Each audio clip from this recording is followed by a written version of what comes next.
আমরা শুনেছি যে আগুন 8টার পরবর্তীতে 8টার পরে লেগেছে। আমরা মেসেজ পেয়েছি 8টা 14-তে। 14-তে আমরা 15-তে রওনা দিয়েছি এবং 8টা 29-এ আমরা ঘটনাস্থলে আসছি। দোয়ার ফায়ার সার্ভিস থেকে আমরা মোট 2টা ইউনিট এসেছি এবং 30 মিনিটের সময়ের মধ্যে আমরা সম্পূর্ণ আগুন নির্বাপন করতে পেরেছি।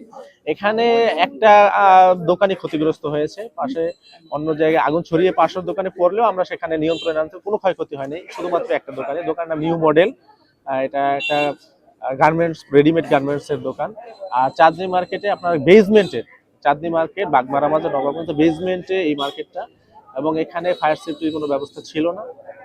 তো এখানে বড় ধরনের ক্ষয়ক্ষতি হতে পারতো। আমরা দ্রুত এটা আগুনে কাজ করছি বিধায় এটা কন্ট্রোলে আনতে পেরেছি। এবং আগুন নির্বাপন শেষে, এই দোকানের আগুন নির্বাপন শেষে আমরা কারণ হিসেবে যেটা দেখেছি বৈদ্যুতিক শর্ট সার্কিট থেকে আগুনের সূত্রপাত। ক্ষয়ক্ষতি তদন্ত সাপেক্ষে আমরা বলতে পারবো।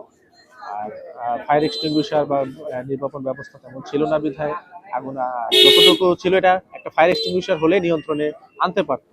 না থাকার কারণে ফায়ার সার্ভিসের জন্য অপেক্ষা করতে হতো, আগুনটা আস্তে আস্তে ছড়িয়ে পড়ছে। তবে প্রতিকূলতা যদি আমি বলি, সেখানে এখানে ফায়ার এক্সটিংগুইশার ছিল না, পর্যাপ্ত না, ছিলই না।